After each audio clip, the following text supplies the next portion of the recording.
तो चलिए शुरू करते हैं। पिछली बार हमने रेणुका गावरानी की किताब the art of being alone पर बात की थी और समझा था कि अकेलेपन को देखने का नजरिया कैसे बदले। लेकिन आज की बात सिर्फ सोच पर नहीं है, आज बात है एक्शन की। बिल्कुल। हम किताब के दूसरे हिस्से में जा रहे हैं जो पूरा का पूरा एक्शन प्लान है। तो आज का मिशन एकदम क्लियर है। अकेलेपन को एक सजा की तरह महसूस करने से उसे अपनी जिंदगी का सबसे बड़ा हथियार, एक सुपर पावर बनाने तक का सफर। हाँ, सवाल ये नहीं है कि अकेलेपन को झेलें कैसे, सवाल ये है कि इसे अपनी ग्रोथ के लिए यूज कैसे करें। और मतलब यही सबसे बड़ा फर्क है।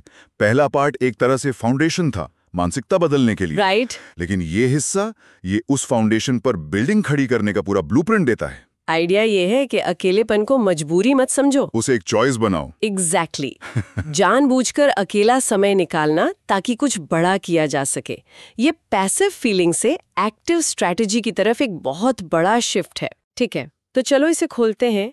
किताब की शुरुआत ही कुछ बहुत पावरफुल एग्जाम्पल से होती है। जॉर्जिया ओकीफ जैसी आर्टिस्ट या फिर निकोला टेस्ला जैसे जीनियस, ये लोग जानबूझकर भीड़ से दूर रहते थे। ऐसा क्यों था? मतलब क्या एकांत ही उनका सीक्रेट वेपन था? यहाँ एक पैटर्न है जो साफ दिखता है। ये कभी भी एंटी सोशल होने के बारे में था ही नहीं। अच्छा। ये हमेशा से प्रो क्रिएशन होने के बारे में था। टेस्ला का उदाहरण देखो, वो कहते थे कि उनके बेस्ट आइडियाज लैब में नहीं आते थे। तो कहाँ आते थे? अकेले पार्क में टहलते हुए। मतलब जब आप बाहरी शोर, दुनिया का शोर जब पूरी तरह बंद कर देते हो, तभी आपको अपनी अंदर की आवाज सुनाई देती है, आपका अपना सिग्नल। वाह। एकांत ने उन्हें समाज की बनी बनाई सोच से बाहर जाने की आजादी दी। और आज की दुनिया में, जैसा किताब में लिखा है, फोकस एक नई लग्जरी है। ये बात तो बिल्कुल सही है। आज तो ध्यान भटकाने वाली इतनी चीजें हैं कि 5 मिनट शांति से बैठना भी मुश्किल है। तो ठीक है, मान लिया कि टेस्ला जैसे जीनियस के लिए ये काम करता है, लेकिन एक आम इंसान अपनी रोज की जिंदगी में इसे प्रैक्टिस कैसे करे? किताब इसके लिए कुछ बहुत ही प्रैक्टिकल तरीके बताती है। पहला है डाइजेस्ट, रिफ्लेक्ट और रीसेट का कॉन्सेप्ट। इसका क्या मतलब हुआ? इसे ऐसे समझो, जैसे हम खाना खाने के बाद बॉडी को उसे पचाने का टाइम देते हैं ना, हाँ। वैसे ही हमारे दिमाग को भी दिन भर की इंफॉर्मेशन और एक्सपीरियंसेस को प्रोसेस करने के लिए टाइम चाहिए। ये रोज 15-20 मिनट का एक मेंटल डिटॉक्स है। बिना फोन, बिना स्क्रीन, बस अपने विचारों के साथ बैठना। लेकिन किताब में जो दूसरा तरीका है वो सुनने में थोड़ा अजीब लगता है। ऊबने की कला, the art of getting bored. हाँ, सच कहूं तो ये थोड़ा डरावना भी लगता है। आजकल कौन बोर होना चाहता है? 2 मिनट खाली मिलते ही हम फोन उठा लेते हैं। और यही तो प्रॉब्लम है। हम बोरियत से इतना डरते हैं कि हम अपने दिमाग को कभी सांस ही नहीं लेने देते। लेखिका कहती हैं कि बोरियत वो खाली कैनवस है जहां असली क्रिएटिविटी, असली आइडियाज रंग भरते हैं।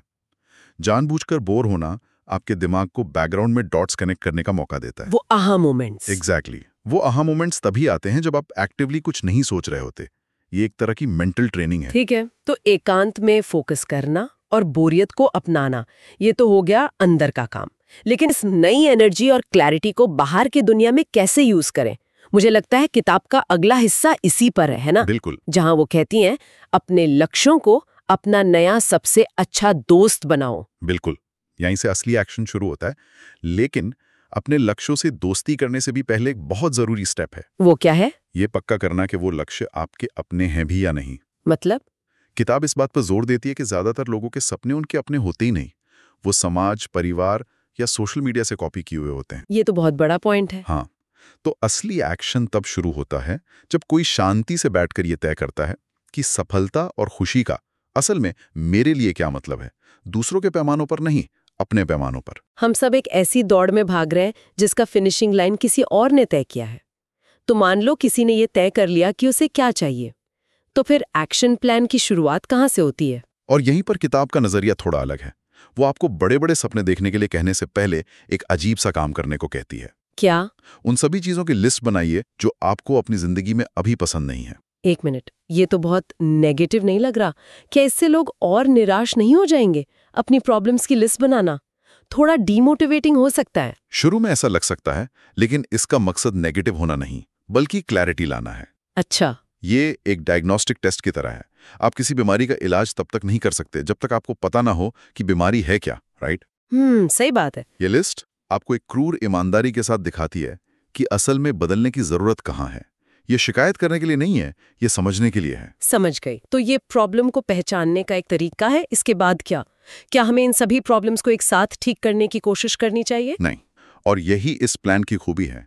इसके बाद आता है एक चीज की शक्ति का सिद्धांत। The power of one thing. हाँ, मतलब सब कुछ एक साथ बदलने की कोशिश करके थक जाने से बेहतर है उस लिस्ट में से सिर्फ एक सबसे बड़ी प्रॉब्लम को चुनो और अपनी पूरी एनर्जी उसे ठीक करने में लगा दो। जैसे लेखिका ने अपना उदाहरण दिया है कि उन्होंने सिर्फ एक आदत पर फोकस किया, रोज एक आर्टिकल लिखना। बिल्कुल, और उस एक आदत ने धीरे धीरे उनकी पूरी जिंदगी बदल दी। जब आप एक चीज ठीक करते हैं तो उससे जो कॉन्फिडेंस बढ़ता है वो बाकी चीजों को ठीक करने की ताकत देता है। ये एक स्नोबॉल इफेक्ट की तरह काम करता है। और मुझे वो अपने स्वभाव के साथ अपने लक्ष्य को मिलाना वाली बात बहुत अच्छी लगी, क्योंकि सोशल मीडिया पर तो बस सुबह 5 बजे उठो वाला कल्चर ही छाया हुआ है। हाँ बिल्कुल। ये सुनना एक राहत की बात है कि आप रात में काम करके भी सफल हो सकते हैं अगर आपकी बॉडी और माइंड वैसे ही काम करते हैं। देखो, ये सस्टेनेबिलिटी के बारे में है। दुनिया का सबसे परफेक्ट प्लान भी बेकार है अगर आप उसे 2 दिन से ज्यादा फॉलो ना कर सको। सही बात है। किताब का तर्क है कि लक्ष्य को एक बोझ की तरह नहीं बल्कि एक मजेदार खेल की तरह बनाना चाहिए, और ये तभी होगा जब वो प्लान आपकी नेचुरल एनर्जी के साथ काम करेगा, उसके खिलाफ नहीं। तो ठीक है, हमारे पास एक क्लियर लक्ष्य है, एक ऐसा प्लान है जो हमारे स्वभाव से मेल खाता है, लेकिन इस अकेले सफर को जारी कैसे रखें? इसे एक मजबूरी या सजा जैसा महसूस करने के बजाय मजेदार कैसे बनाएं? किताब का आखिरी हिस्सा इसी पर है कि अपने अकेले समय को एडिक्टिव कैसे बनाया जाए। हाँ, और ये आइडिया बहुत पावरफुल है। सोचो, आप उन दोस्तों के साथ टाइम बिताना क्यों पसंद करते हो जो मजेदार हैं, दिलचस्प हैं, जो आपको खुशी देते हैं?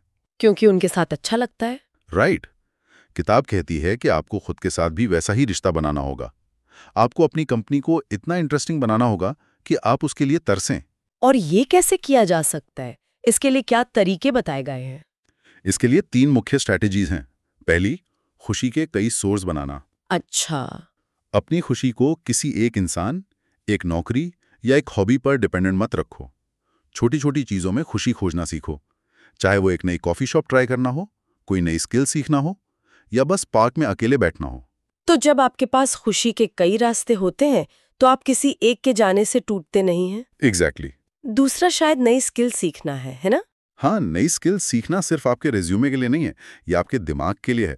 जब आप कुछ नया सीखते हो, चाहे वो गिटार बजाना हो, एक नई भाषा हो या कोडिंग हो, तो ये आपकी जिंदगी में एक्साइटमेंट और ग्रोथ की फीलिंग लाता है। ये आपको एहसास दिलाता है कि आप बदल रहे हैं, आप बेहतर हो रहे हैं। यह अकेलेपन की भावना को तरक्की की भावना से बदल देता है। और तीसरा है अपने दिमाग को ज्ञान से भरना, किताबें पढ़ना, पॉडकास्ट सुनना, अपने अकेले समय को अपने विकास का समय बनाना। बिल्कुल, अपने अकेले समय को एक खाली कमरे की तरह देखने के बजाय उसे एक लाइब्रेरी, एक वर्कशॉप, एक स्टूडियो की तरह देखो। ये वो टाइम है जब आप खुद को तराश सकते हो। और फिर किताब में सबसे जरूरी और शायद सबसे मुश्किल सलाह दी गई है। वो कौन सी है? वो सलाह है, जो काम आप हमेशा से दूसरों के साथ करना चाहते थे, उन्हें अकेले करना शुरू करें। वाह, ये सुनने में जितना आसान लगता है, करने में उतना ही मुश्किल होगा। अकेले रेस्टोरेंट में डिनर करना, अकेले मूवी देखने जाना, अकेले किसी छुट्टी पर जाना, ये बहुत हिम्मत का काम लगता है। लेकिन ये बहुत आजाद महसूस कराने वाला भी है। ज्यादातर लोग सोचते हैं, अकेले कौन रेस्टोरेंट जाता? हाँ, लोग क्या सोचेंगे? लेकिन जब आप पहली बार ये करते हो तो आपको एहसास होता है कि आप आजाद हो। आपको किसी का इंतजार नहीं करना, मेन्यू पर बहस नहीं करनी। ये एक छोटा सा कदम है, लेकिन ये आत्मनिर्भरता का बहुत बड़ा एहसास दिलाता है। ये दूसरों का इंतजार करने के बजाय अपनी खुशियों की जिम्मेदारी खुद लेने के बारे में है। बिल्कुल। तो आज हमने देखा कि कैसे एकांत को एक पिंजरे से एक लॉन्च पैड में बदला जा सकता है। ये सिर्फ सोचने या महसूस करने के बारे में नहीं है, बल्कि एक एक्टिव प्रोसेस है, अपनी शर्तों पर अपनी जिंदगी बनाने का एक खाका है। और जाते जाते सोचने के लिए एक सवाल छोड़ते हैं।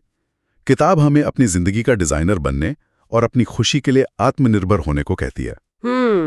तो सवाल ये है, अगर कोई दूसरों का इंतजार करना छोड़ दे, तो इस हफ्ते ऐसा पहला कौन सा छोटा काम होगा जो वो सिर्फ अपने लिए, अपनी खुशी के लिए करेगा?